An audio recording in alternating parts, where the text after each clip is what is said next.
All across the world, Siege competition is in full swing. All 9 regions have finally begun their seasons, but in North America, we're already near halfway done with our regular season. Live from NAL HQ in Philadelphia, Pennsylvania, welcome to Playday 5 of the 2024 North American League season. I'm Caliber Jacob Anderson, he is former world champion Gabriel Laxing Miralez, and finally, a man they allowed back over the American border, the North American savant himself, Jesse J. Chick. Good to have you back, buddy. Thank you, Jacob. And allowed is maybe a bit of a word I want to avoid, but I made it. That's all that matters.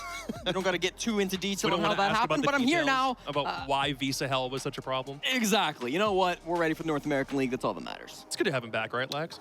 I mean, you know, I was getting used to not being with him, so that does not sound very like, enthusiastic. all right, well, he's gone, he's not here. At all. No, I'm glad you're back, buddy. Glad you're here. Only took, 2 weeks to finally get everything situated. He was doing it on purpose. We have the whole family from Copenhagen with us here in Philadelphia. Let's have a good old fun day. Starting with standings, we enter day 5 with 2 teams still undefeated, 2 teams still winless, and everybody else, for their own part, is just kind of somewhere in the middle right now. I think so. We're kind of what we expected to see, more or less. Luminosity, I think, surprisingly high, being in the top 4 after the first 2 weeks, but still plenty of games to play out. And I think even those teams at the bottom, there's lots of time to improve and still get up to the top 6, which is really what matters. I mean, even for me, Oxygen still performing extremely strong after losing Fox, and that was a question that I even had going into this entire stage. And I mean, they're clearly putting it down, and they're doing what they need to do to still maintain a top position in NA. There are some teams that have had to play multiple games per day as well, which does throw a bit of a wrench into some teams' plans too, which is still going to happen for today and tomorrow. And then when we get to next week, we get to Super Week, it's only 4 games a day, baby. We're going to be rolling high. Well, with the Super Week, that means these teams really got to get their points in now and try to secure at least good placing. So if they can get a little bit of wiggle room going into that Hell Week, they can at least maybe come out on something. But if you aren't winning these going into this week and then going into that next, you're going to find yourself in a not so great position overall. Yeah. It's been a lot of fun for these past couple weeks so far, and for the players themselves, they've already made some observations about who has been the most impactful player they've faced in lobbies so far. We caught up with them just yesterday to see what they thought.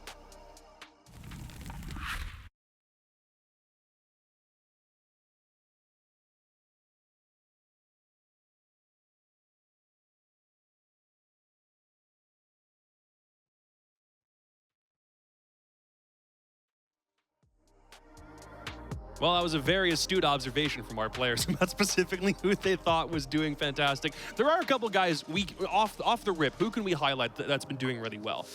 There's a lot of players that you could say. I mean, Diaz is a player that has stuck out for me a lot coming out of that OXG roster. So, I mean, that's a player that definitely comes to mind to me, given the role and support role that he plays, and he's still performing at an extremely high level. So that's a player for me. Yeah, Ashen as well, but I mean, there's so many players that you could name. Do we have the video back? I think we have it now. Let's play that and see what they thought.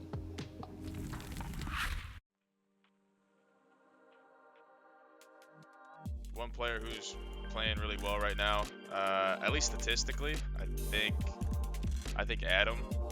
Adam looks like he's been playing really well, and Adam and Ashen, I think those two have been playing really well. Having a lot of impact to the team. I kind of hate to say this because he talks a lot, but Ashen on SSG, he's playing well. He played well against us, especially. I think he gives his team a lot of confidence because he's yapping a lot, he's talking a lot. Some people are all talk, no action. I say he's a bit of both, so yeah, I'll give him that. I know Ashen's playing pretty well right now, and he talks a big game, and I know that intimidates players. So I know that impacts other players' games, and you just got to not let it impact it. And he's very good at it, so it does impact players' games, and he's shown it does. He's playing well. Kansas is definitely one of those players who's on my team who's having a lot of impact on his team. I think Kansas is a great player. It's helping his team a lot. What do you have, 25 kills on bank against Peace Coast? I mean, come on. It's actually 2 players, but it's my old teammates, Diaz, Lucas, and Gomez from OXG right now. They're doing really good for their team. I think they've elevated the way OXG sees the game and stuff. So definitely them two. For what I've seen, Kino's playing pretty well. It's impressive too that he's playing well because he does play the more hard support type of role, and him having a little bit of off time as well recently. I think it's impressive that he was able to bounce back and have a good start. So I'll take Kino, yeah.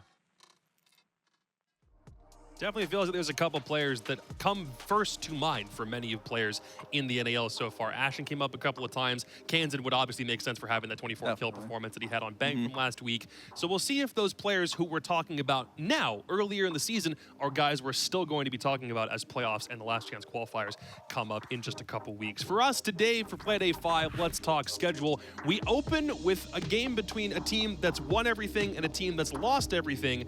DZ and LG will be playing 2 games today against separate opponents and then against each other in game number 5. Gentlemen, what do we think of the schedule for the day?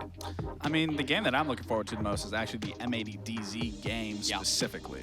Yeah, I mean, Dark Zero M80, those are top organizations in North America. We saw both of them at the 6 Invitational. So obviously, you're going to be looking at that one as one of the hype matches. It's a tough day for Dark Zero, not only playing against M80, but then having another game towards the end of the day. DZ have already had a bit of a tough time through the North American League, so, I mean, it's not getting easier for the guys in purple. It's not bad, though, having the doubles. I'm going to be honest, because if you get a good win and that starts out strong, it can be a double-edged sword. Let me say that. You can start out strong and then go into your next game, you can fall off or continue that streak. Or you can have a really bad performance and that carries into your next game. So it can totally be a double-edged sword, but if you do get those 2 wins, I mean, it does secure you in a nice position of getting some really solid points on the board. One team you might notice that's not on this card right here, Wildcard have a bye for games today, which means they don't play, but they will be playing 2 best-of-1s tomorrow. So for them, I think it's a really good thing to get at least one more day to recoup, figure out how they want to go into that doubleheader, because that tomorrow is the last time we are going to have a doubleheader. But at least for today, let us start with the winless versus the undefeated. We're talking polar opposites in this matchup, like Dune 2 versus Madam Web. Complete levels of polar opposites here. One team has won every game so far to start the stage. The other has just taken L after L after L. But if the way that we've been talking about Los over the past couple weeks is any indication, apparently they're not really the worst team here despite what their record says. No, obviously an 0-3 doesn't look great statistically speaking, but this team is brand new to the league. They're brand new to the NA region as a whole. There are still a lot of learning curves that this team is going to be, figuring out throughout this stage, but it is coming to a point where they need to start getting wins underneath their belt. Certainly. I mean, I think Los, the fundamentals seem to be there. I like the early rounds from them. It feels like they're doing a great job finding some of those opening picks, especially on attack. I just feel like sometimes these late rounds get going, they get a little bit messy, they fall apart a little too often. So I'm hoping we can see a better showing from Los. Against SSG, it'll be tough. This is a great opponent they're going up against, but I do think that Los are better than people give them credit for. Los have had a really tough schedule over these past couple weeks, too. They had, the OXG game was the one they started with. They had Sonics just last week on Bank, and now they come into a game against Spacestation. So let's dive on them first. For a team that is winless, there apparently are a lot of really bright spots we can talk about on this team. We just need to see it finally translate to something in the W column today, Lex. Yeah, I mean, for me, Sexy Cake is one of those players that we talked about in the beginning of the stage. He's this IGL for this team. He has all of this experience, and this is a player specifically that I want to see. But down to even touch up on other players, Legacy, for example, he's their least amount of experience, and he's also performing extremely well. Yeah, I mean, I talked about their early games a little bit already, but they have a 74% attacking entry percentage. That's the best in the entire North American League. I think when they're in control, when they have all 5 players alive, they can commit to that plan. They really can. But the problem is, one thing goes wrong and everything goes out the window for Los. So I'm really hoping that we can see some of that bounce back a little bit. I'm glad that you mentioned both Legacy and Sexy Cake, because I think those have been their standout players, but we need to see more from them still to convert those rounds. Yeah, but speaking of Sexy Cake, unfortunately, this is not the first time he's been in a position very similar to this one. Since he left Team Liquid after the Mexico Major in 2021, it's been mostly a downhill slide just for his career. We can look at where he's played since. 3 straight stages on 00 Nation back in 2022, couldn't get above 8th place. Didn't play Tier 1 Siege in Stage 1 of last year, came in with E1 Sports in 6th place in Stage 2, and right again, off the bat with Los an 0-3 record to start. Yeah, I mean, you can't look at this and just blame Sexy Cake and be like, this is the reason why for a 9th place, 8th place. That is a team thing. That it just isn't a Sexy Cake thing. And then now him coming into this role as this IGL for Los, coming into this North American League. I mean, we are seeing improvement from Sexy Cake, and that's the most important thing from me, because with more time, with more reps under the belt, with more experience from Sexy Cake being given to this team, I do think that we are going to see that success in what Jesse was talking about, or that we even talked about in the back. Los is kind of a sleeper team. I think once they find their rhythm in the NAL, we will see that, but it depends how fast we're going to see that. Yeah, we saw some clips there from the Dark Zero game as well. He was the top frag on Los in that DZ game. He played really, really well. He's had some ups and downs, certainly throughout the league so far. The game against Oxygen, I believe he went 1-9. So he's had some great games, some poorer games for sure as well. But all in all, I mean, I think he's a good player. We saw that graphic of him playing on E1 Sports. That's a team that I thought was really starting to develop in Brazil to a potential major contender. The roster kind of blew up at the end of the year, and we've got a brand new E1 playing in Brazil now. But I do think that Sexy Cake's a good player. I think he's got more potential. I think he's still got a long career ahead of him. We just got to see it develop. If there was anything that you had to pinpoint about what they've done through these previous couple of games, is there anything for Los that stands out as if they were to fix this thing, maybe they could have won either a couple games or maybe it improves in the future? I mean, for me, Jacob, it's got to be the plants. I feel like way too often we're seeing Los not maybe trusting their cover. I've got 3 clips to show you. 3 separate clips where Los start a plant and they could have committed to it, but they chose not to. First, it's Rides and he gets on the plant, and if you remember, this is where Canadian got the 1v2 clutch. This C4 is not close enough to hurt Rise, but it forces him to get off. And then his cover on the hatch gets killed by Canadian, and then we see him go for the 1v1. It's the first moment where I saw, okay, they're getting off the defuse kit, they don't have to, and they're losing the round because of it. That's kind of a tough one. Then we get another round on the exact same bomb site. This one from Bersa is a little bit less egregious in my mind. He's probably going to die to the C4, but he's still making the choice to get off of it. He's not trusting his cover. He takes the gunfight instead and still dies. And in this clip, you probably all remember it. Yikes. This one from Bersa probably feels the worst. It's a 2v2. He has cover, and his cover gets the kill, but he still gets off. That's on 000. He loses that round because of it. I think it just comes down to a trust thing, right? We're seeing this over and over and over again where these players are getting off the defuse kit when they don't necessarily have to, and it's costing them rounds. This is where I'm saying where if you can clean up these late rounds, they could be winning a lot more than they currently are. And I think it just comes down to the chemistry and the lack of time that this team has together, because that plays heavily. And for the people at home, when you're on a brand new team, is once you have a solid foundation, you understand what everyone does on the team, you do have a general consensus of what that end round looks like. So, but their opponents have been together for a much longer amount of time, and that already seems like it's translating. Spacestation are the polar opposite of Los in so many different ways. One of them being how long this team has been together for. Ashen's now been on it since stage 2 all the way of last year. Adding Iconic into the mix just seems like it's been the perfect crossover for what this team has needed to do to succeed. Yeah, Spacestation are in a great place right now. I mean, they got top 8 at the 6 Invitational. They come to the North American League. They're 3-0 so far. They've added Iconic onto the roster, so they have made a bit of a change. And I will say Iconic, you can see the stats there, currently lowest rated on the team, but it still feels like he's fitting in, right? The team is playing really well. I'm not going to look at a player who maybe doesn't have the best stats when a team is succeeding and be like, this is a problem. I think it's fine, right? I mean, Ashen's obviously been the star of the show. We've seen the rest of SSG really come into things. I think the way the meta has changed too is really starting to favor SSG. We're seeing some of these shields get more and more popular. SSG currently undefeated with those ops. So yeah, I think they're in a really good place. And for a stage that's all best of ones to start out with, look at how much of an improvement Spacestation have made from stage 2 of last year when they just started with Ashen to right now. Yeah, and Ashen, I mean, this team, I think one of the biggest problems with this team is, one, they obviously got Ashen. That was a brand new player. They were trying to find that identity of mixing SSG's old roster and then with a brand new Astralis roster, and then going into Callout's new form and how they play. And then we saw the change going into the regular league. We saw that change happen in Atlanta. Yep. And then in me personally, I saw the most improvement going into the 6th Invitational, and now you're seeing them here. They're starting out 3-0, and specifically talking about a player, Ashen, I've talked about him a million times. We kind of can't not talk about him. Yeah, I can't seem to not talk about him. Ashen is such a phenomenal player, just as a rookie, just as a player, everything as a whole from him. The versatility from Ashen is truthfully what I love the most outside of his consistency, because having that versatility on your team allows you to be able to move around the map, play different sites, play different roles, and that opens up and broadens your horizon as a team. And literally, Ashen can do everything on this team, and I love that from him. And also be a demon where he can get in people's heads with He's the best talk, player right? in the league. He is literally the best player in the league.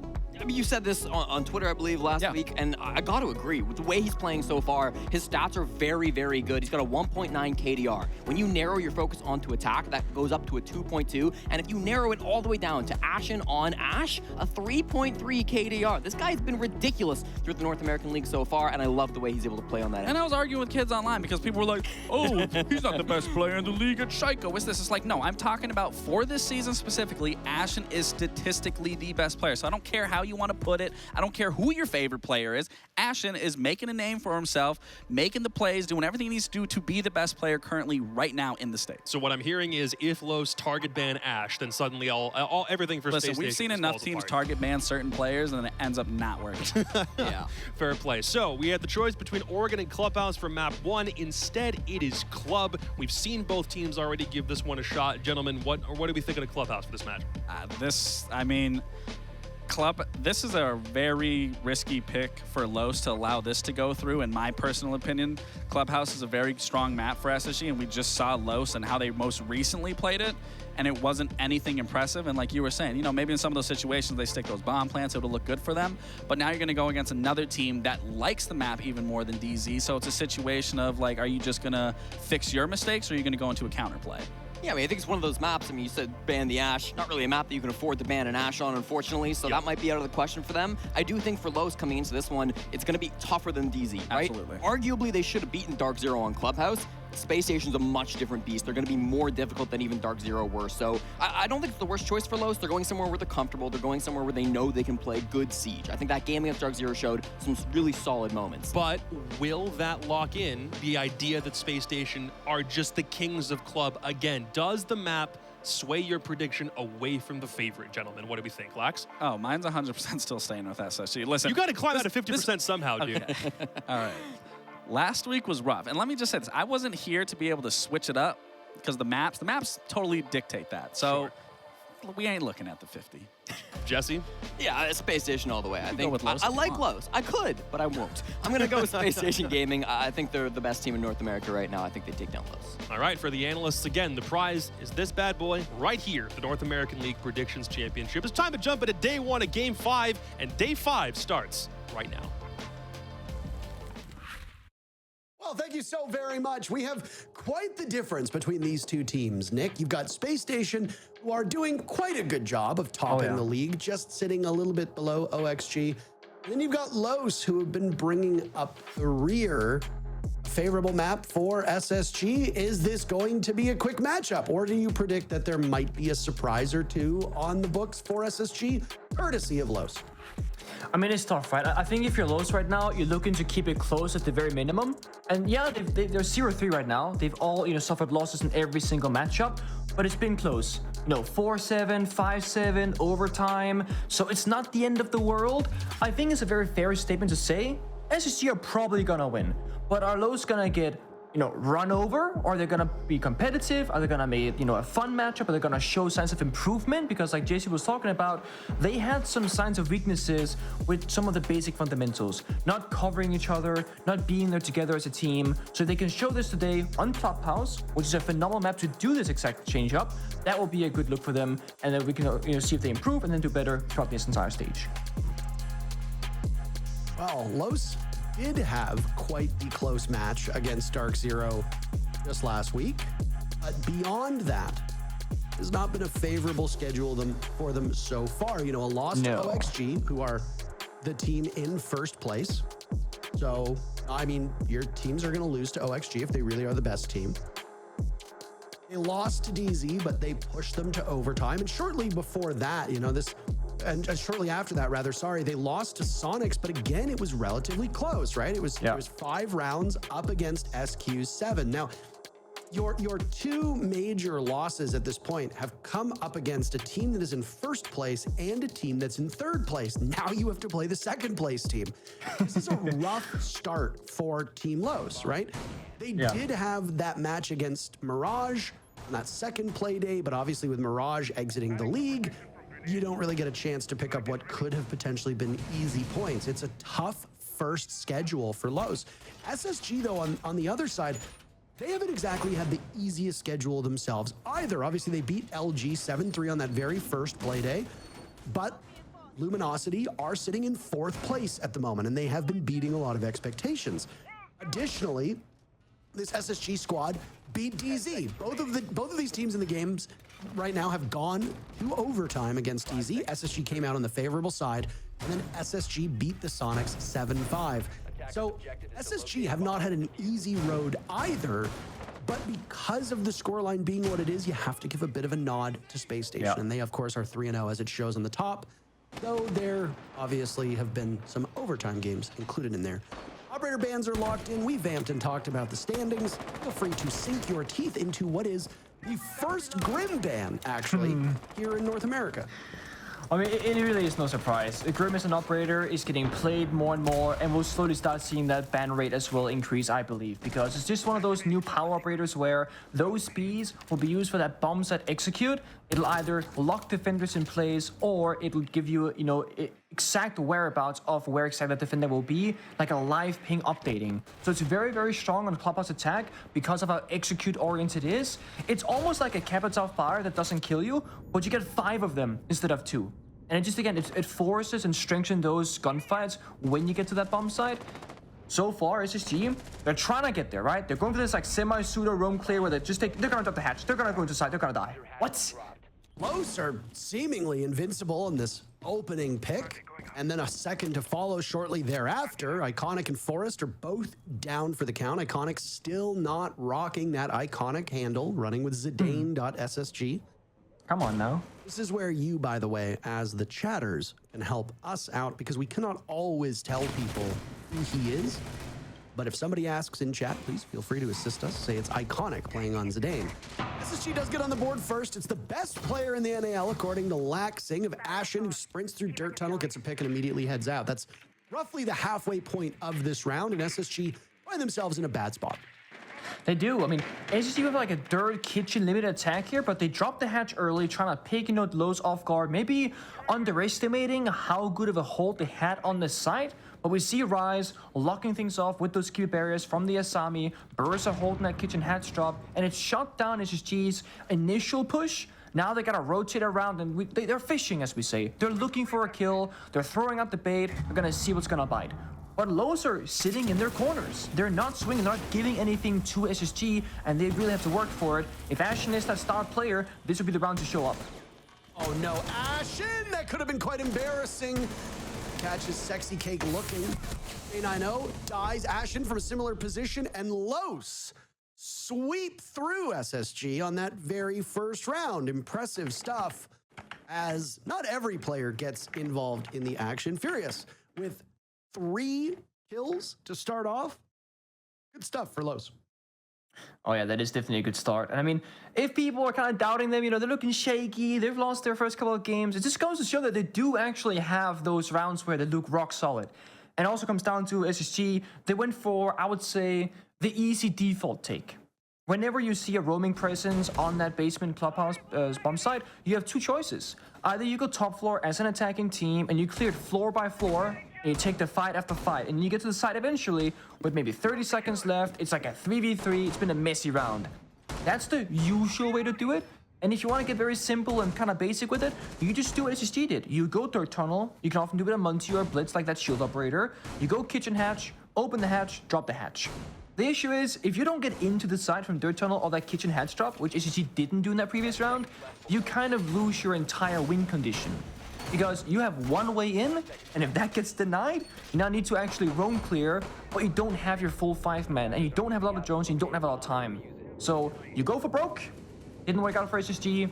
Of course, Los will go through this bomb site rotation. You might be thinking, what's next? CCTV or bar? Nope. As we can see, it is that gym bedroom bomb site, which is often played as the secondary one after basement. So Los really following the Clubhouse 101 basics right now on defense. It's really tough to find yourself in a favorable position when Rams boogie drones tear up all of that kitchen floor. Oh, yeah. And, if you're not bringing another operator to get into that spot, then it's tough going. I mean, Ashen was on Buck, admittedly, but have to imagine that for SSG, the Bucks' focus was elsewhere. So, yeah, maybe in a pinch you can get over in that position, but if you've lost Iconic, you've lost Forest, you've lost a lot of your soft destruction, you've lost 2 very important parts of covering that kitchen part of the map, then you have to go elsewhere. Ashen responds by heading through Dirt Tunnel. It ultimately doesn't work out. He tries again over towards Church, but SSG was just, they were spent. They were a little bit too thin on their attack. Now, they've opened up Jacuzzi Wall in the first minute. The pocket mirror window will go down from Rise. We've seen this before. SSG will be wary of somebody playing, and immediately that mirror window is taken out. That's beautiful. I mean, Ash was probably there, J9O, just to like get the mirror window. They realize there is none, but then it gets placed down right when that wall gets open. We see the rush up here from SSG. Off his hatch drop, 2 inside a connector, and of course, Jacuzzi breach. And they're gonna go for it. What was that? Selma on breach outside. A bit confusing. Ashen is off to the races. The shotgun in hand. He and Forrest will strike first. Doubling up on kills. Down goes Fultz to Furious, who's been having an unbelievable start to this matchup. All 5 kills, no deaths until he meets Ashen. With J9O also in on the action. Sexy Cake's the last one to die in Space Station in a hurry. Win the second round. I mean, that's just beautiful.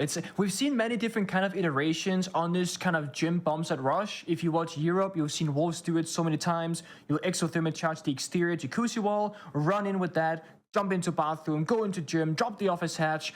SSG with a slightly different take here. The big play for them was Ashen in through main staircase window on the Amaru shotgun SMG11. Just walks in, kind of at mid-section of the bomb site, cutting everything in half, and just finding those kills. Then you go office hatch, connect the breach, and of course you have a player working at Jacuzzi wall. It's just an attack from every single angle, essentially.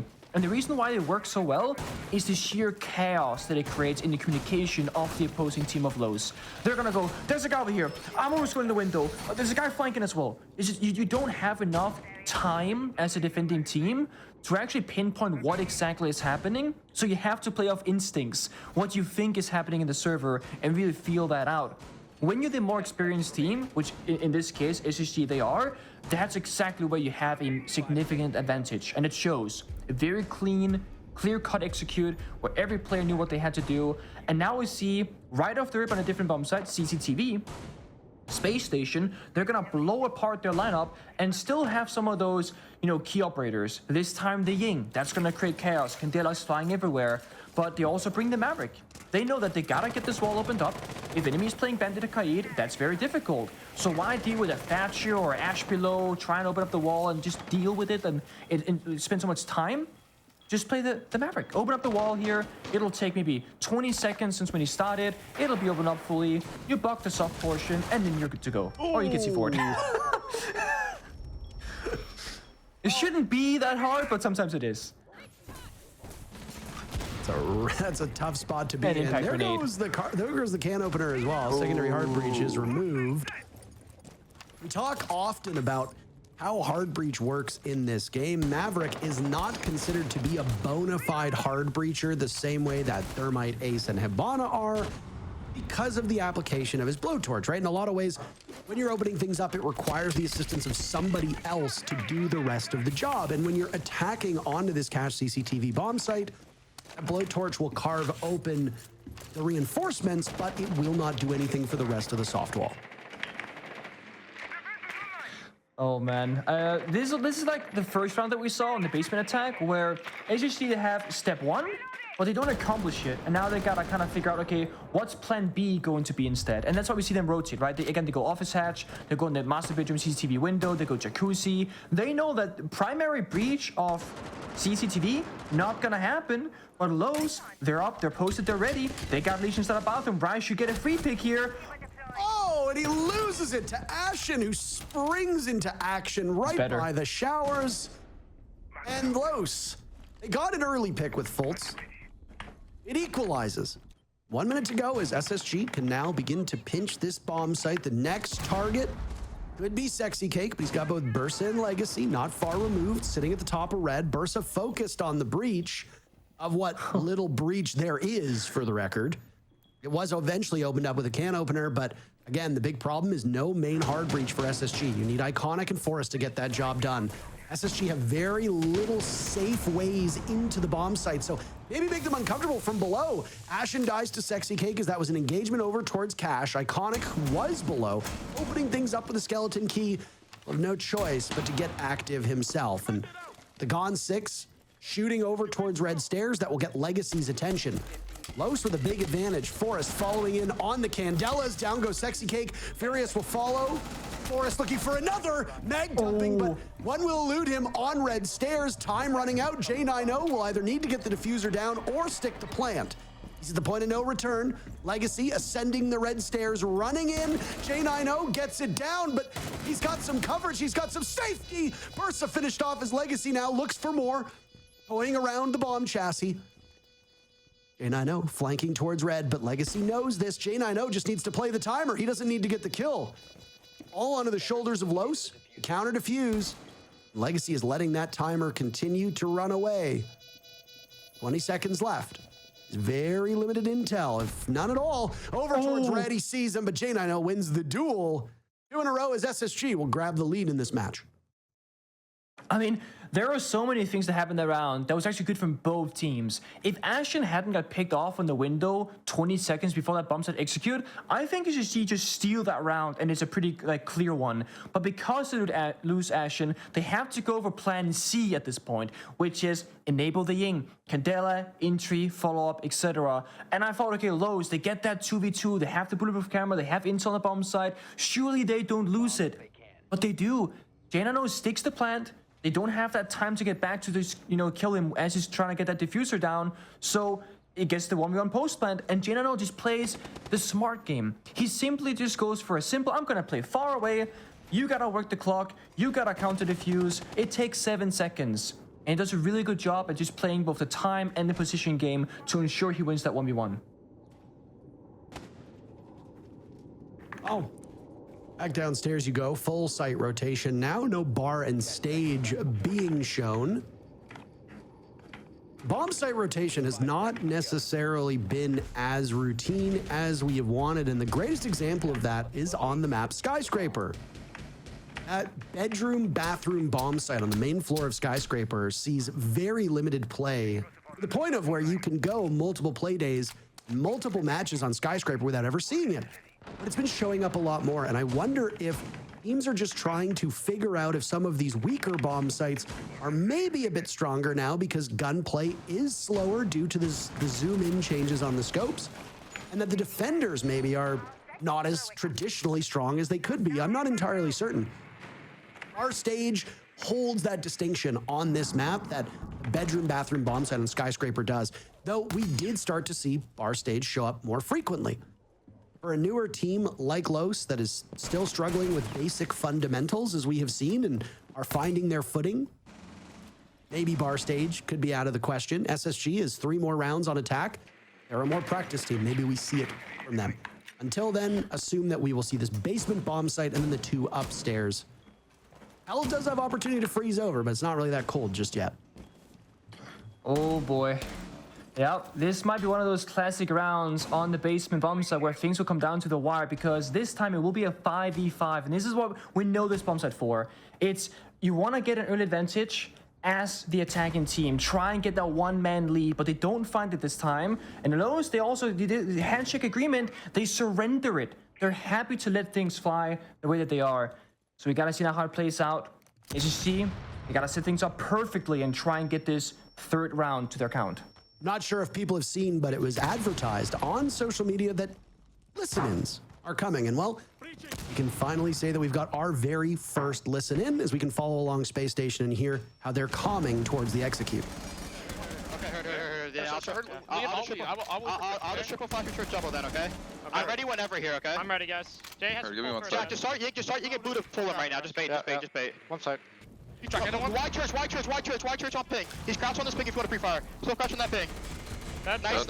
Okay, I'm gonna flash. Another one, cheese. RCP again, you missed it. I'm gonna flash it against this guy. You guys ready right now? Yeah, I yinged. Yeah, you missed the EMPs. We can open church. That's fine, we just gotta put through an ice smoke. We can smoke off. I'll lead. I'm not gonna smoke. I can't really flash church double. I'll flash double. That's fine. He's gonna be fine. Blue got me. Brax, hold this, Brax, hold this. Yeah. I drop a kitchen. One dead, church. I drop kitchen. Blue 1 HP, bro. Blue 1 HP. Can I dead? 1v3. One blue, one on your. Yo, he's pushing up your close motor door. Hard right. Swing.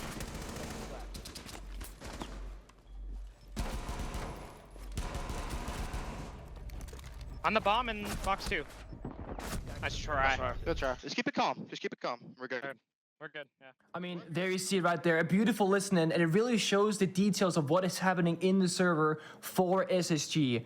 Essentially, they had a lot of information. I think they had a sound strategical approach to that round. It came down to simple gunfights, right? For example, that first opening duel, there was a player crouched on the keeper barrier inside of church, and they have, crouched on ping, crouched on yellow ping 4, just pre-fire. They go motor door, they pre-fire for opening kill, they get that 5v4, they get the opening, but then it kind of falls apart. They couldn't essentially get into the site itself. Church wall wasn't opened up. They couldn't just walk in motor door. They didn't have blue control. So again, it comes down to small things like gunfights, those 50-50s. But the communication, it was there for Spacestation. We could see the bigger picture, and I loved hearing that round from them. I like how frantic the comms sound just because of the urgency of pulling off an execute, but they were shockingly clean comms. You know, we've done listen-ins before on a variety of teams at a variety of different levels, but ultimately it seemed like SSG had a good understanding of where those players were. And you know, I've used this phrase a number of times, Nick. Just because you know where your opponents are does not mean you're going to win whatever gun duel is coming your way. No. SSG is having some serious struggles with that bomb site. Los have now gone up 2-0 on that bottom floor site. It will not appear in rotation again. Next time that Spacestation will go down to church will be when they go onto defense. So a tie game and a great first listen-in just to give you a good idea of how teams go about it. Unfortunately, because Los does communicate in Portuguese, it is unlikely that while they are playing, we will be able to listen to their comms because mostly English-speaking audience won't be able to glean much from it.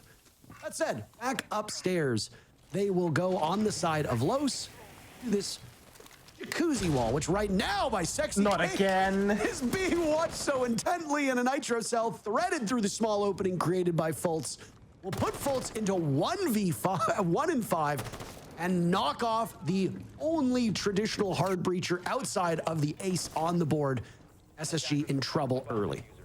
I guess it's worth noting that this didn't really happen all that often when you see for Maverick, but with the new trajectory lineup that is introduced into the game, you can see exactly where that C4 is gonna land, probably make it a little bit easier to ensure that Maverick will take damage or in fact sometimes get injured or die.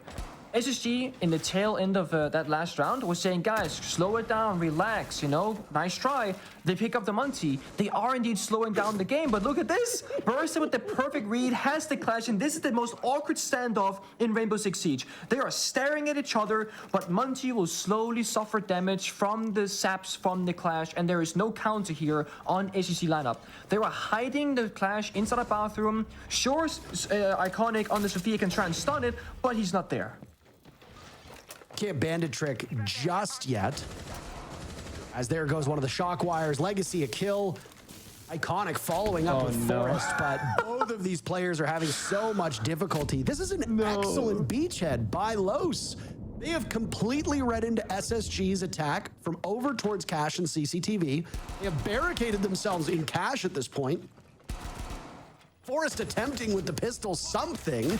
Sexy Cake dies to Iconic, who has but a point of HP in front of him in Bersa, but the shield is giving the Clash some good staying power. A 2v2 has unfolded. SSG have managed to find themselves a successful way out of Cash. Do they have enough time to pull off the rest of the execute? How has this happened? I mean, I was gonna say Bersa get out of there, but he was stuck on the table. Now it's down to that 2v2, but again, down to 1v1.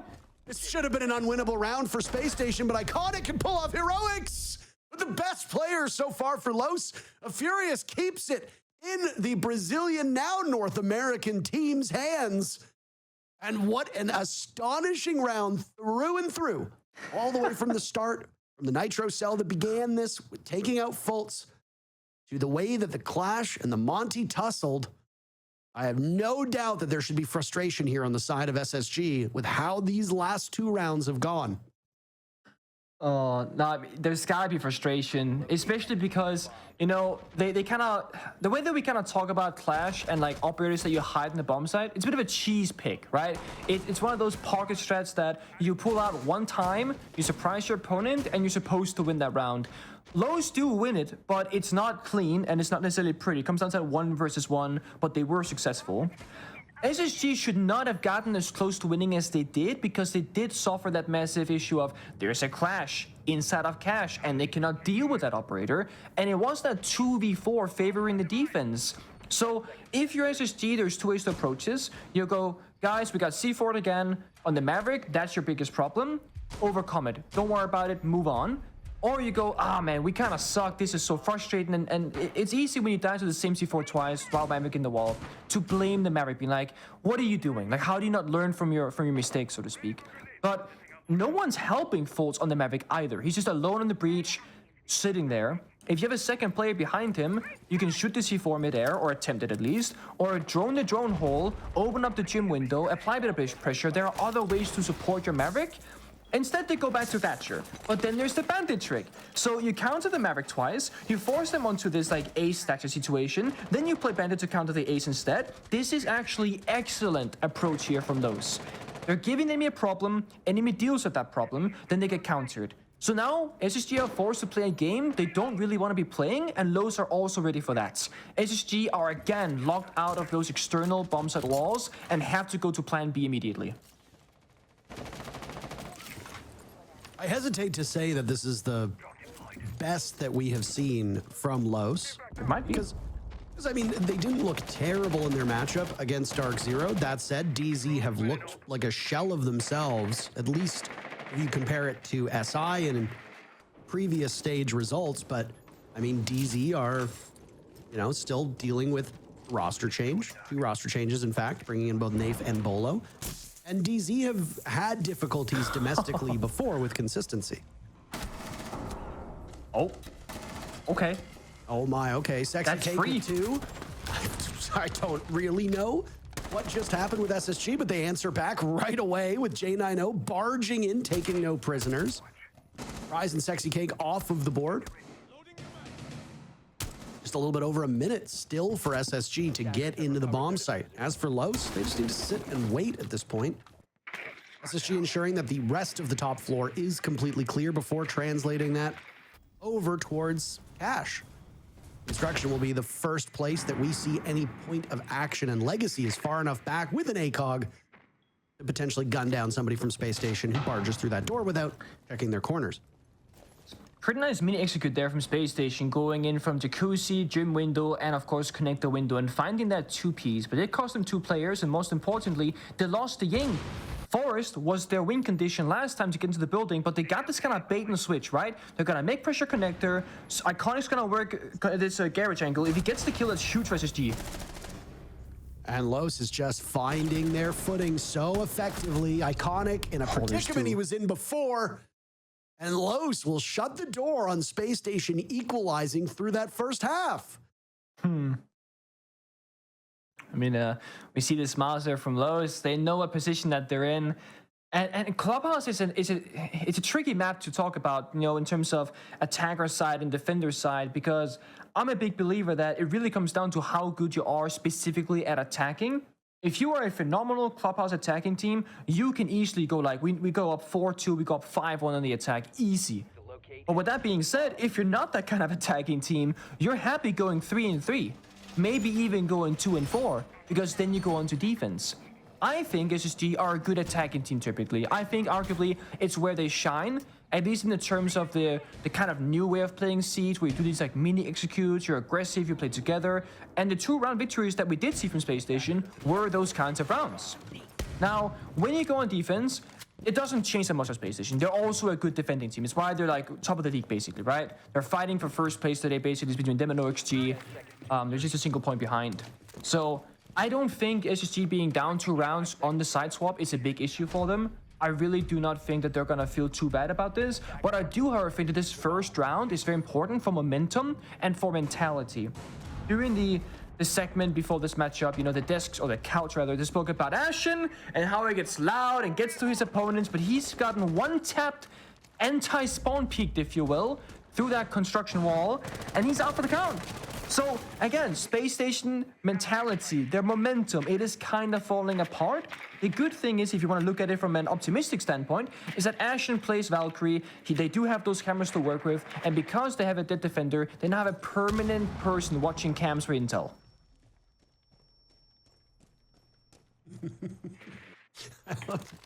I always wonder how various casting duos try to weave in the fact that there is a benefit to somebody dying early. And I mean, you can always just joke and say, well, they're on cam duty at this point. There are a lot of cams to watch. And Ashen will ensure that no particular part of this map where a camera is present will go unseen. If you really are the best player in the North America League, there's been some talk about Ashen being that. Maybe dying early is not a great thing. Additionally, Ashen has not struggled so far because he does have the most kills on his team. But a 7-6 scoreline for the supposed best player is a bad day. You need a little bit more. You need a little bit more from that. SSG, of course, will need to feel comfortable here on defense on Clubhouse. Farias with 12 kills. Yep. An unbelievable scoreline and 3 kills behind the rest of his team combined. A great first round was at a 4K as well in the very first defense that we saw upstairs from Los on that bedroom side of the map. But of course, SSG found no success on this church bomb site downstairs when they were on attack. Losing Ashen right off the rip does not bode well for SSG as Los look to go 3-0 on this bomb site, one of those being on the opposite side of the coin. Win condition here for Los comes down to executing together. Don't have the Ying, of course, Captain Grimma Band. They're not playing the Osa Monty, so they really don't have much objective play besides flashbangs and, of course, grenades. So probably gonna be a flash, grenade toss, etc. 3, 2, 1, hit the bomb side. 4 C4 above from the office. Now they know the side is relatively weak because one player is dead, one is above. Only that means 3 on side. They're gonna go for it. Fultz has that long angle down to take him out, but Los are just falling by the wayside. It's not just Fulton on the action, it's basically every single player from SSG. J90 with 2 of the most crucial kills, the final 2 kills. As SSG finally gets some success on that bottom floor bomb site. Just as a side note, I'm not expecting you to know who this is, but doesn't Rise kind of look like Rick Moranis? I don't know who that is. You don't know who Rick Moranis is. Not by name. That's fine, but from this particular vantage point, he does look a lot like Rick Moranis. Spaceballs would probably be his most popular movie. Honey, I Shrunk the Kids is another one as well. Just kind of looks like him. It's the glasses, I think, actually. That they certainly help, that's for sure. Rick Moranis, by the way, is a Canadian actor. Who's been around for ages. But yeah, obviously Spaceballs and Honey, I Shrunk the Kids would probably be 2 of the movies that most people would recognize him from. But I also don't expect anybody who's under the age of 35 to have followed either of those films. This is a small comment. Defense, though, 3-0 on that bottom floor bomb site. So it's not just Los succeeding there, Nick. It's both teams. Obviously, a very favorable part to play if you're going to play on defense. And I mean, SSG pulled that off in a 4v5. That they did. I will say that for Los, I think they just didn't really have the best operator lineup last time around. You know, as I said before they execute, they didn't really have any of those like power operators to help them get down through the bomb site hatch to try and establish a plant. But also SSG had phenomenal timing. Fulton office, C4 the floor, and could see down the kitchen hatch to deny the plant position, essentially. So great timing from SSG, lack of powerful operators from Los, that's changed. They were hovering both the Ying and the Monty for this particular round, but went off the Ying onto more Harpish utility, the Maverick and the Ace, and then they play the Monty as that kind of win condition now. Typically, when you see teams play Monty on the attacking side of his CCTV defense, you see them go catwalk. You go in garage, Monty walks up the staircase, you deal with the catwalk after players, that's iconic for example, and you move on from there. But given the fact that this is a Lesion, it looks like SSG are very much prepared for the possibility of a Monty. Normally you'll play either a Frost or a Lesion. Those Frost traps or Goon Mines on the catwalk rafters just stops the Monty from advancing into your face, which is what the Monty wants to accomplish. And the attackers below the Monty that's not like pushed up the staircase can't see the Goon Mines. You can't see the Frost Trap, so Monty has to unextend an ADS to get rid of those gadgets. That's not gonna happen. So Los, when they see that it's iconic on Lesion, they might need to rethink the planned approach here and go somewhere else, or have to wait and watch. You see the impact grenade It's just impacted. and does a fair bit of damage to Farias, who then has to use an Adrenal Surge to get himself back up to full HP. I mean, you see the Goon Mines top of the staircase. They're not on the staircase, but they're just at the tippy top. That's what the Snake is trying to reach, but it didn't get them. So here, 60K walks forward. See, that's an issue. They cannot clear those goo mines. 60K cannot walk up. Somebody has to clear it, or he's going to take a lot of damage. Iconic's going to keep to beat him up and pop up. Down goes Farius, but with the shield in hand, Sexy Cake will smite Iconic out of that position. There is no rotate present in the two walls leading from rafters into the B-bomb site. So instead, it will be a vault over unless somebody on Los can blow open passage for Sexy Cake. Nitro Cell is primed and ready. I believe it's got Sexy Cake's name on it. I saw it right there, right as he pulled it out of his back pocket. Legacy taking some damage.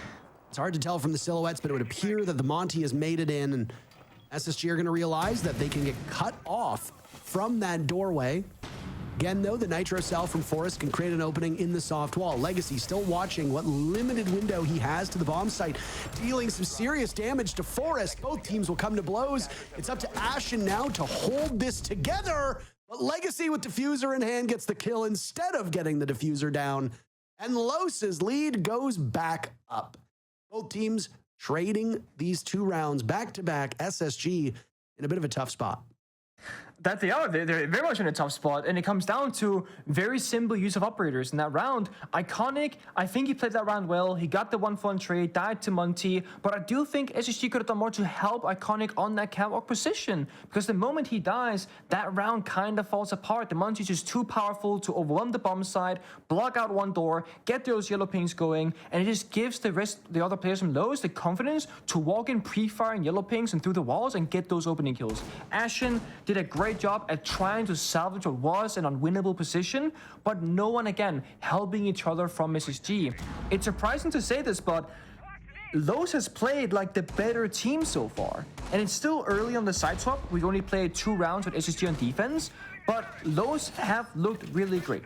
Sure, they lost that very first attack, but they got the opening pick, they got the full map clear, they got all the hatches open, they got what they wanted on basement, but they lost the execute. So SSG, they had some good individual moments in that round, but then we see this previous round of CCTV defense. SSG are not the better team. They're not playing close together. They're not supporting each other. It's Lowe's coming out ahead. Again, SSG will go to the bomb side rotation, go to gym bedroom instead. They keep bringing the mirror. That's the operator that they want to play around. And good news for them, there's no Ash on the attacking lineup to counter the mirror setup. But they do have flashbangs, and of course they got hop breaching on both Bersa, on the thermite shotgun, by the way. That is a thermite shotgun in action. This gotta be a rush round. There is no way you play thermite shotgun and you don't go for a straight side rush, close quarter combat, because that is absurd otherwise. You can't fight any angles with a damn shotgun on this map. It's a bit of a wet noodle, too, of a shotgun, right? You have to spam it to do some serious damage here. It's not like the GIGN shotgun or the SAS shotgun where a single pump will kill you, especially at close range. You've got to hit somebody 2, 3, maybe even 4 times, depending on the spread of those pellets. Unless, of course, there's been a change to the FBI shotgun that we've missed out on, or I maybe have just been oblivious to. This could be it would be a rush, by the way, but we're over a minute into live action. But this could be the one. You pop this wall, you run through, you ying it off his hatch. There they go. 3 players. Gotta be it. Bersa will jump in, and there you go. 2 shots. Forest is down. J90 answers back. Rush unfolding, but maybe faltering just a bit. Legacy is inside a weight room doing some heavy lifting with 2 picks. SSG, no stranger, though, to weightlifting of their own. Legacy still in this spot. How cruel it is to use the weights and the equipment against SSG. You know they love pumping iron. You know they love working out. And the only thing that works out is the rush for Los as they come away successful in that round. And that'll be match point against the 2nd rated team in NA. Alright, yeah, listen, we're going 1.7 right here. After that, run back to cash and then go back to gym. Just stack the box for the gym side. They're probably going to cash over, but I'm mainly going to talk about attack and overtime. So, we get back to overtime right here on the attack side. For the cash, let's get a Montang, Thermite, Ace, Thatch with a flex. Ace, pressure Jacuzzi side with the Ace, and then Thermite, Thatch, get con single. After that, we're going to rotate the Therm, Ace, Thatch, all back to server side. Get that open with the remaining, and then after that, we're going to clear Raptors with the Montang, play a garage side take. If it's basement, bring a Thatcher, look to end kitchen side though, like get a church wall for Syntopic, and then after that in kitchen edge, and then for gym, do new Syntopic on the server side, and then flip into the ISO. For the defense right here, fellas, like Dave just said, make sure we're peeking on the utility dump. We're going to go anchor right here. We're going to go back into fucking other 2 sites after that. And then, like I said, just stack box a little bit heavier for Jim. We rotate back to that. Heard. Damn. That is as classic of a strategical, tactical timer that you can do, where it's about what the enemy is going to do on every single bomb set that they're going to play on defense, what the expected outcome is going to be, and then, of course, also the counter for what the defender should do as well. Where, like, once they start util dumping, you need to start swinging. Because when they're flashing, when they're nading, that's right before they're gonna go, you're gonna catch them off guard. And also, they talked in the prep work there about the Monty, specifically for CCTV, and it just again goes to show that they very much expected it last time, even though they were unsuccessful at dealing with it, and it's why Iconic was indeed on deletion on Catwalk Rafters. So, SSG know what's ahead of them. They know what the enemy is going to do, unless they really change things up here for Lowe's, but now they have to execute and see if they can get it done. Surprising result. Certainly not what I think most of us would have expected coming in here, but you know, I will now officially say this. It's the best that Los has played so far. Of course, I have a 6-3 scoreline favoring Los. Validate my claims. Make me look like the smartest man on this broadcast. There are a lot of smart people working on this show, but believe you me, only one of them can look at Los winning 6-3 and say, you know, I think that Los are playing pretty well. And well, one man smarter now because Jesse's finally arrived as well. The full squad is here now. It was missing for the first few play days. Well, Darius had a great start to this game, but it's been Legacy showing his worth over the last 3 rounds. It looked like it was going to be a defender-sided clubhouse. That has not materialized just yet. SSG won 2 rounds on attack, 1 round so far on defense. And it was this bomb site that proved to be successful for them. Now, if you remember when Spacestation attacked on this bomb site, they lost the ram really early on. It's not the case for Los. Rise might not be contributing a lot in terms of kills. That utility is going to be crucial. Cause some discomfort for Spacestation playing down below. Already you can see SSG are not actively guarding around that B bomb chassis, and many reasons for that, but a big one has to be because of the almost unlimited soft destruction that ram is going to have for the kitchen, tearing open the floor, tearing open soft destruction, giving you a long line of sight into where these players are going to sit. And instead, SSG have responded by falling back towards blue and defending Church more aggressively. Also keep an eye on Dirt Tunnel. 1 minute remaining for Los to make this work. This could be a Church attack. I mean, they have 3 spare Selmas in pocket, but they're going to go towards blue instead. I'm not sure what the plan is here for Los. I think they're still trying to figure it out themselves. They got a minute to work with, though. It doesn't, you know, they're not actually having to rush anything, but thatchering the primary wall, getting those Selmas going. You see it here from Bersa. Yeah, they're going to open up every hatch, every wall towards the bomb side, and just again apply as much pressure onto SSG's defense, making them have to guess again, playoff instincts, where is the attack actually coming from. But once more, like last time, Los don't have a power operator. No Ying, no Monty. It comes down to those gunfights and playing close together. They're using these E1Ds quite effectively. Fultz mobilized. This whole SSG squad completely paralyzed as they're getting picked apart. Both teams, though, will lose their fair share. Farius on 14 kills. J90 sensational so far as it's all up to Farius. Looking for more kills. Credited with getting the down. Will need to secure, but running in. Ashen will keep SSG alive for the time being, but it's a tall ask. 2-0. SSG will go on that bottom floor bomb site. No attacking team will successfully win on this Church site, as SSG will have it locked unless, and it won't show up again unless we go to overtime. This is good for Space Station in the sense that they win the round, but it kind of gets worse because if that is the only place you can find success on defense, I got bad news for you. That bomb site is not going to come back into rotation until overtime. So now you have to win CCTV and then either Gym or Bar to follow it up. Based off the tactical timer that we heard from SSG earlier, they're going to go CC into Gym. That's what they spoke about. what the attack was gonna be for this round. It was specifically about the Monty, which again, to no surprise, Iconic is playing on Lesion to kind of try and counter that.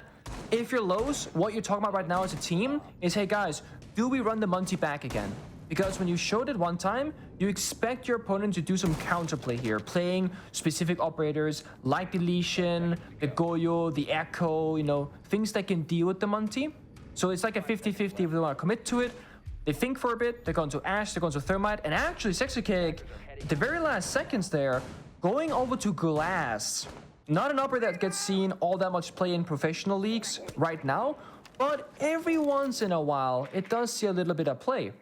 Now, what Glass provides you is a very big surprise factor. Unlike the Monty that walks in, makes a lot of noise, Glass operates in the shadows, or in the smoke, if you will, where you'll toss out a smoke grenade, defenders are gonna go, oh, they're gonna try and obscure the vision so we can't see the crossfire.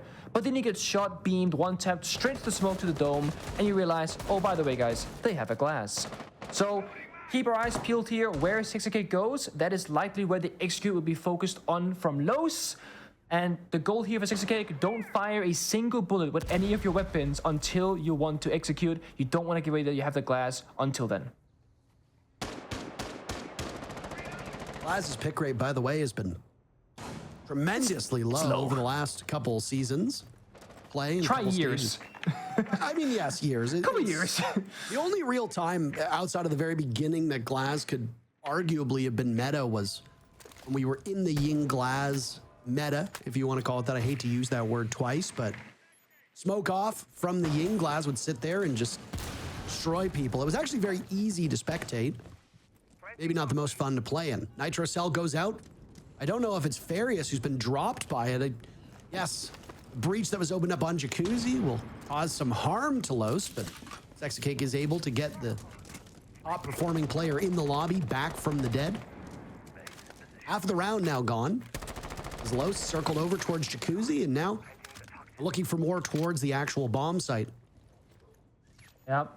I think that the plan here was to try and bait the rotate so that they go CCTV, they rotate to master bedroom, make a bunch of noise, and sprint straight back. Smoke goes out, execute starts, but they're a bit slower because those keep it barriers. So this rush isn't going to be a rush, but they're still going to commit to it. And there goes Bersa sprinting on in. Definitely avoiding the goo mine, but not the bullets that are shot out from Iconic. No real pressure from Los on Garage, at least not yet. It's a bit too slow. Down goes Forest. Iconic still needs to be flushed out of this position before Los can get the map control they want. They walk up, slaughter Iconic. Legacy dies to Fultz. The rubber will meet the road now for Los as they have 30 seconds left. Get that diffuser in, which will need to be retrieved, and get that diffuser down. But Farius, with such limited HP, will die to a goo mine. Iconic is not even alive, yet his utility providing good work.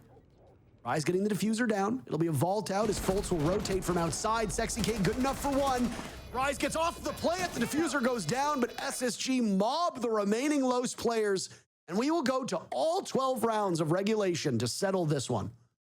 That's a tough one. If you look at the attack and lineup, two things didn't go the way that they wanted. Bersa sprints in the breach to try and take down Iconic on the catwalk rafters, but with those new ADS changes where you zoom in your weapon slower to get that full accurate shot, he dies sprinting, not ready enough for that gunfight. He falls early. Then Sexycake on the glass outside the breach didn't get to walk in and do anything with it because J9O on the smoke on defense threw a Toxic Babes on the breach to deny any sort of, aggressive approach from the glass. So the entire push gets stopped basically, and it's just a great read. Again, they were so ready for the potential rush. Everybody from SSG, they covered their own angles, and with that, they get another round. Lowe's are gonna call a timeout. It makes sense. It's their last round here coming up before they have to go into overtime. They want to win in regulation. They've been in OT before. They lost it last time. They do not want to go there again. No listening, unfortunately, for Team Los because we do not speak Portuguese. Got insight into SSG with, what was it, the third or fourth round that we got the nice listen in. Even though the round didn't end up being successful, I believe it was round number 4 all the way in the first half. We also got to hear SSG's listen in. I'm eating my words at the moment, so if there's any brief pauses You might think, oh, it sounds a little bit awkward. Why is Intero not speaking? It's because I said this was not a defender-sided clubhouse, and then SSG starts winning their defenses, and suddenly we have a defender-sided matchup unfolding in front of our eyes. Now, this will be the real test for Spacestation, right? It's the very final round of regulation. Does SSG win yet another defense and send us to overtime? Overtime, obviously, at this point is a big boon for SSG. They were hoping to pick up maximum points because of how tight the top of the standings in the NAL are. That's not really possible. Spacestation will surrender at least 1 point to their opponent. SSG might only end up walking away with 1.2 if Los can find their footing and recover in overtime. You got to get there first. There's a chance that Los can pick up all 3 points. They're going to hinge on a relatively irritating lineup. Yep. Ying and Blitz will be on the board. Sexy Cake loves those shield operators. He always has been one of the parts of Sexy Cake's identity. No Monty this time, though. Instead, it'll be the Blitz. As Los circle the wagons around SSG and hope to come out with a 7-5 victory. Final defense of regulation, win or lose for either of these teams, will be over on that bedroom side of the map. When Spacestation had the call out, it spoke about the construction wall, that single panel, and I was thinking maybe they'll bandit trick it this time around, but we see the silhouettes. There is no bandit in play on that particular location. They will surrender that wall and just really heavily focus on Jacuzzi. Again, we know it's probably gonna be one of those like lethal semi-rush strategies, the Ying, the Blitz, like you mentioned, Parker, and SSG, they want to close off one possible avenue of the attack. If they can deny this wall of Jacuzzi successfully, that is one less path in for the attackers. That means they're forced to go construction, office hatch, and the bomb site windows. That's it. So Jacuzzi not being opened up will basically mean that Los cannot get the attack that they seek in this round. And because they see the active bandit battery, now they got a problem solve. The downside, the bug is on the other side of the building, they harass that gun 6 off destruction, and there are those castle barricades between the gym door and the Jacuzzi breach. So with the current lineup of Los, they cannot really deal with the bandit. They might have to problem solve and just go for a different kind of execute. Falls with a very nasty angle, by the way, from basement up the main stairs into the gym window, by the way. Holding a nice little angle here, in case anybody wants to get tricky with the side jump in. And again, SSG, they know what's about to happen. They've perfectly countered this. It's now down to Los to counter the counter, if you will. Counter the counter, and then you have to counter their counter, and oh my god, it's counters all the way down. So many counters, man. Look at how cozy Iconic is in this corner right now. He's chilling. Logi office. Look at, he's just chilling. He's vibing. This is quite the setup, by the way. Ash in the first pick on Nefarious. Hard pressed to imagine an operator on the sign of Los that you want to lose early, the Thatcher and the player. Bersa fires back, Forrest goes down. Mandela's caught by the Wamai Magnets. Legacy wants the drop. Is Iconic prepared and ready for it? He's tucked into that corner. SSG coming to blows and winning in these engagements so far. The blitz that we had suspected might be one of the early points of contact is now in hot pursuit of J90. No. It's faults to die, rather, as J90 dies now as well. Sexy Cake finding 2. It's all up to Iconic. He's spotted. Sexy Cake circling on in. Iconic wins the duel. And he can't win it, though, against Bersa at the final seconds. Los sticks the landing and wins their first match in the North America League. And they do it without needing overtime. That is such a nail biter. It comes down to like they're planning on 0 seconds. Blitz has to cover the planter. It's not ideal and it's not pretty, but it's a Blitz solo into the gym window to get a double kill that eventually wins the round for Los. I did not see this happening, and I will say, yeah, it was a 7-5 victory, but Los did look like the better team, and they had some dominant showcases and some dominant rounds. There's a much better team that showed up today than previous weeks. Yeah, no, absolutely. Los were dialed in, they were locked in, they were wired in, whatever you want to call it. And it was a really grueling clubhouse. Neither of these teams really took it that easy. It was tough. Each round was a war of attrition between the squads, and Los just came out ahead. Honestly, I do think it took a little bit too much time for SSG to start playing their own style of Siege. And who knows, if the SSG that showed up over the last couple rounds had showed up on attack, maybe it's not a Los victory. Maybe we go to overtime. but it's sometimes too little too late. And it was too little too late for SSG to find their footing. Los wins their very first match here in the NAL, and they get all 3 points for it. Excellent stuff from them. Yeah, I mean, I think it comes down to those basement attacks right from Spacestation, where if you cannot win the basement attack, even though you win them when you go to that side swap, if you go down 2-4 or whatever, it's just not great. So I think if you're Spacestation, you go back, you debrief, talk about those attacking rounds, and then you just go next. It's not a big deal. A lot to break down for the desk, and I'm eager to hear what they have to say. So let's not wait any longer. That's our first matchup in the books. We'll be back in a couple minutes. The analysts could see it, Twitter could see it, Reddit could see it. Los finally saw the light, and they have officially come to play. They get their first dub of the North American League stage after moving from one continent to the next. And what better team to get it against than a currently or formerly undefeated Space Station roster, 7-5 on Clubhouse. That is a pretty darn good way to get your first dub, even if it did take a little bit to finally come around. I was wrong again.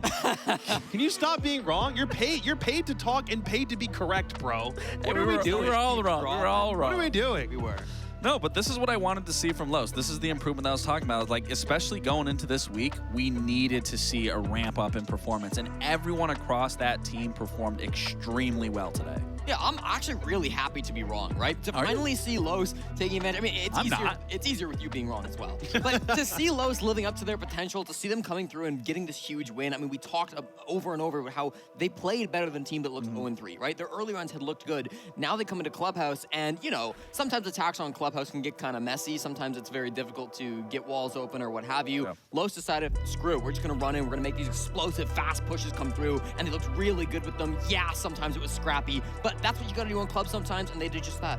Yeah, and, you know, we were highlighting Ashen about being these rookie players, but then we were seeing Legacy and Farius just completely dominate today. I mean, again, the entire roster from Los, if they can keep this up, we will see them in a high position. But again, they have to keep this consistent. You can't just have this game and then immediately fall off and not have the same performance. Like, I need to constantly see this improvement from this team. We've been looking at Legacy as the one rookie that had the most highlight potential, who was doing really good through those first 2 weeks. But it's really good to highlight the other rookie for once, because Farias had himself a day. I was convinced he was going to hit 20 kills by the end of this game, and he came close, but it was still great. He was holding down Blue like it was literally his job. Like, he was working a 9 to 5 there. Every time SSG tried to come take it, they were absolutely getting sent back home, going to the manager, figuring out it was Farius in the end, and then immediately going to the next round. Like, he was not letting go of Blue. Yeah, and being able to hold down such a power position like that, I mean, it's so critical on a map like Clubhouse to be able to make sure you get that done. I think on both sides, we saw Los playing better games of Siege, being able to hold down important areas of the map on defense, and then using that explosiveness to get in on the attack. 6 multi-kills? Dude, he's crazy. And I'm glad we're finally starting to see Farius pop off like that. Farius, Furious, we can't. I don't know. He's all three combined. At this point, yeah, he's mad and he's getting kills in the lobby. It's Farius, because we did learn his name also is Farius. So just for anyone who is confused. But the one thing that wasn't confusing was that the legend Sexy Cake was going to find his time to show up at some point, and he did. That Blitz 1v2 or the Blitz 2K at the very end was great too. Yeah, the Blitz 1v2 you'll notice, but what I think might not have gotten so caught was how good he kept these wall closed. Twice he C4'd faults on the Maverick. That's an insane thing to be able to pull off. And then he gets a bandit trick on round number 6. Finally, after 5 rounds of getting screwed over by this bandit, he's able to come through and get the bandit trick. We actually missed it there, but the cash wall. And he throws a C4 for fun. He tricked both of the 2 Selmas at the start of that round, which meant that the CC wall was never opened. So his bandit play, I think, was the biggest factor to win this out. You may not see it on the kill feed, you may not always notice it, but keep in mind with those walls keeping closed, the way he was able to play that utility, I thought Sexy Cake was fantastic today. I mean, even the trajectory preview right there, just to highlight those C4s, I mean, he was nailing those spot on. I even saw a Selma charge go through a blown up floor. I've never seen that in my entire career. Like, that's how confident he can be with those. That's the problem with Maverick these days. You want to be able to throw something through whatever he burns a hole through now. So it makes playing Mav just that much harder. And there's also one round where we saw it was 2 shields clashing together at one point. Remind me of that Spider-Man gif where they're just looking at each other, but nothing is happening. 15-8 for Farias, best game he's had so far. Sexy Cake continues to climb up the ladder, but let's just give some benefit to Space Station. They kept some things close in this game too. They did, and they definitely put up a huge fight. I mean, they were down. It did end up coming to a 7-5, and that last round, came really close. That easily could have been an overtime. For sure. But again, I still want to highlight Ashen. In the beginning rounds of these, Ashen was making crazy plays. Like, I am still sticking true that Ashen is the best player in the league right now. The plays that he was doing in the beginning, the versility that he brings to the team, I'm telling you, He was great for like that Ashen first is that half. guy. Like, What the do you first mean? half was He had awesome. 14 kills. True, but it didn't translate. No, it didn't. It doesn't always translate into a win. But like I said, like, just because I was talking about him, I was highlighting him, he was still keeping his same performance regardless of a loss. Also, how do we feel about those listen-ins, by the way? We had a call-out timeout. We also had a... Hey, that was the rest of Twitch chat when they heard that listen, and they were clocked in. They were making sure they were getting every last little bit of that call I was saying, or what that execute was. I mean, that's me. I was doing that at SI. I was trying to get the round count. Yeah, but that's you. That's you where, though? Didn't matter where. It didn't matter where. It was the fact I was in the bathroom. I heard the listening going in. I was like, I need to listen to this. Wherever Gabe is, he makes sure that he catches that Absolutely. Well, the guy I want to listen to the most right now actually isn't Flex. We'll get to that later. I want to hear from Bersa real quick because Lowe's finally get their first dub in the NAL. I want to hear what everything is like in that camp. Bersa, if you can hear me, brother, congratulations on your first win in North America, my dude. It took a while, but you finally got there. What's it like getting a dub over Spacestation of all teams? Hello guys, how are you doing? Good, man. I'm very happy that we could win our first 3 points win, because we did a 6-6 against Dark Zero, a 7-5 against Sonics, and we play a little bad against Oxygen. So I'm very happy we could do our game today, like we play as a team all together. Absolutely. And I have another question. Obviously, you're seeing both Legacy and Farius perform extremely well. I mean, what does that do for you guys, being the experienced guys, to just see those guys just be able to perform the way that they are? Like, how does that help contribute to just even your overall play? Yeah, like they are our rookies, you know. Yep. It's very good to us. Like they're performing very well. We know they are like two pieces, like two rookies. They are very good, and they have a really good aim, and they are very smart too. So that's it. Like we have the experience. They have the how can I say? Like the aim, and that's it. They're the goats. It's the goats. They're the goats. What can I say? All right, man. You guys have now played back-to-back on Clubhouse as well. What do you think the biggest thing that changed was going from last week against Dark Zero coming into this match? I felt like you had some really explosive pushes. You were doing a great job on defense. For you, what was the biggest change, though? Yeah, for this Clubhouse, we've expected that SSG would counter some plays we did against Dark Zero, so we changed everything, almost everything. So we started to do fast plays instead of running all the map and stuff like that. Like we knew that we would catch them on these fast plays, you know? Yeah. I just have one really fast question. How is it playing in the NAL specifically? It's good. Also in Brazil, it's also good, but I'm not gonna say easy, but it's different. It's really different than Brazil, like Brazil League. For sure. It's very different. Like it's a total opposite play style, and we struggle in the beginning to adapt. Like Brazilian teams play a little different than NAL, so we had a struggle in the beginning to see how we can play against this style, you know. For sure. Before we let you go, one last question. Because it took a little time for you to get your first win, it took until play day 5 and you had some other games to get some stuff sorted out. Was there ever a thought in the back of your mind that this might take a little bit before you finally got your first win, and to not let yourselves get discouraged if it got to that point? Like, what's the mindset in the Los camp if it took a couple losses in a row to finally win a game today? Yeah, like we are like a new team. Like I just played with Sex Cake before, so we knew that it would be hard in the beginning. We have not so much time to prepare ourselves for the NAL, so we knew we would probably struggle a little bit with this different play style, but we didn't like let this affect us, like the losses, because we saw that was like a minimal mistakes made us to lose like the 3 matches, you know. So we just like fixed the mistakes, and that's it. We believe in ourselves, and that's it. Well, good stuff, brother. Congratulations again on the victory, and we'll see you next time, all right? Thank you. Have a good time. For Los to get a dub over SSG in their first win is a statement. Again, it took them a while to do it, but over Spacestation of all teams, an undefeated team, that's a big thing.